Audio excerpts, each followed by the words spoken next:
పై CM Chandrababu fire అయ్యారు. గత ప్రభుత్వం ప్రాజెక్టులను నిర్వీర్యం చేసిందని ఆరోపించారు.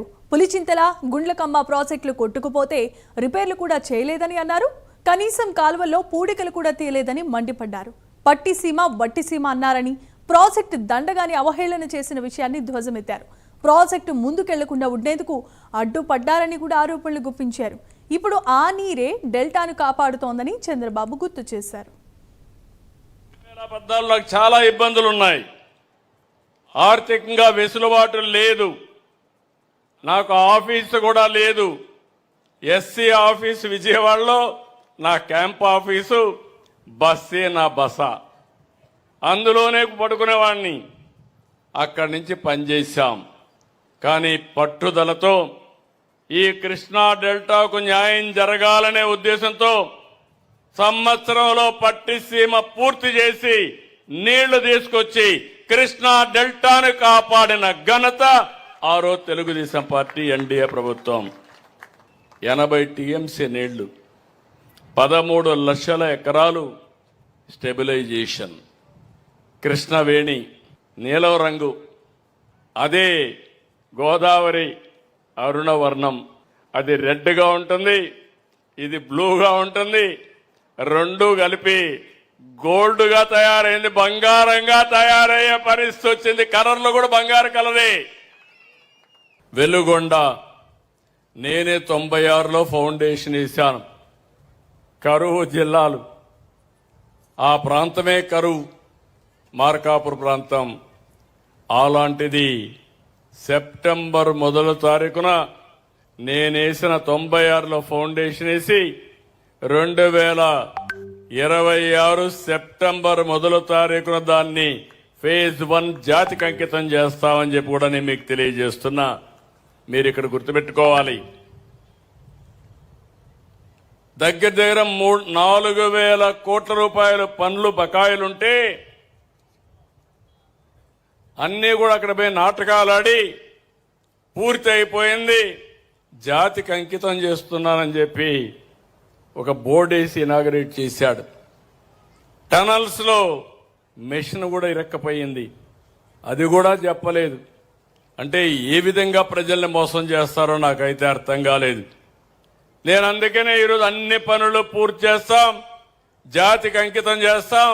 అవసరమైతే ఆ బోర్డు కూడా మ్యూజియం ఒకటి కట్టి మోసం ఏ విధంగా చేశాడో ప్రజలకు శాశ్వతంగా గుర్తుండేట్టుగా చేస్తామని చెప్పి కూడా నేను మీకు తెలియజేస్తున్నా. అప్పట్లో 68,000 కోట్లు ఖర్చు పెట్టాం.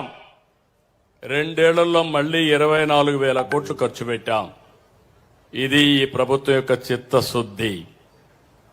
ఆ రోజు మీరు ఒకసారి ఆలోచిస్తే 1924 కనీసం గేట్లకు గ్రీసు రాయలేదు. నిర్వహణ లోపాల్లో గేట్లు ఎక్కడికక్కడ స్ట్రక్ ఆఫ్ అయిపోయినాయి. ప్రాజెక్టులు కొట్టుకోబోయే పరిస్థితి వచ్చింది. రాష్ట్రంలో తిరిగి మేము ప్రశ్నిస్తే సమాధానం చెప్పలేదు. పులిచింతల గేటు కొట్టుకొని పోతే రిపేర్ చేయలేకపోయారు.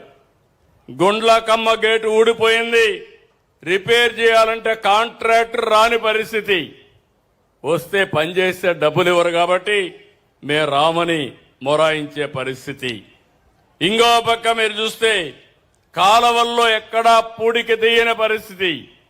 సాగునీటి సంఘాలని నిర్వీర్యం చేసే పరిస్థితికి వచ్చారు. టెండర్లు కూడా పిలవకుండా దారుణంగా ప్రవర్తించారు. రైతు బాగుంటేనే రాష్ట్రం బాగుంటుంది.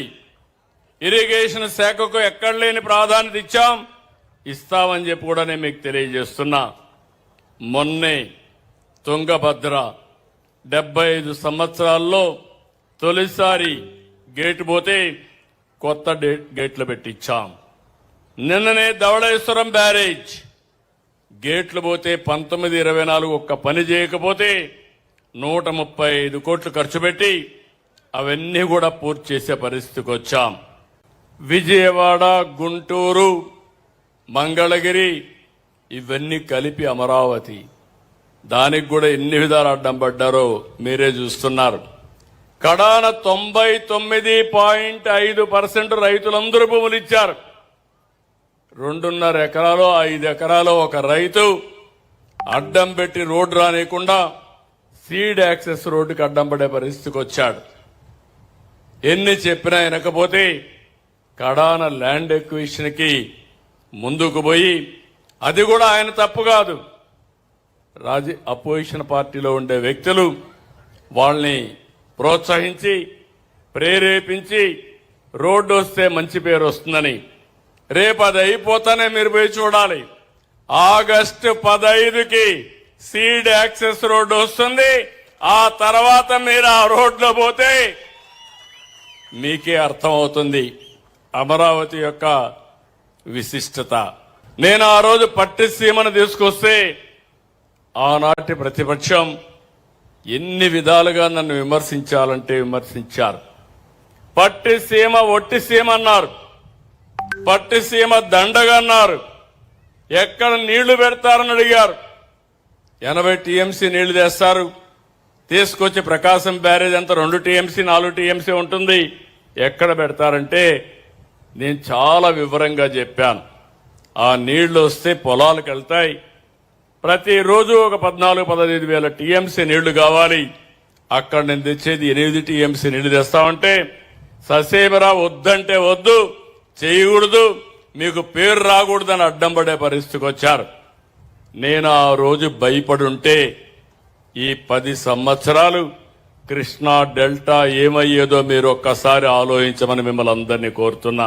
ఈ రోజు కృష్ణా జిల్లాలో మీరు చూస్తే అవకాశాల కోసం విదేశాలకు వెళ్లారు, వేరే రాష్ట్రాలకు వెళ్లారు, బ్రహ్మాండంగా రాణిస్తున్నారు.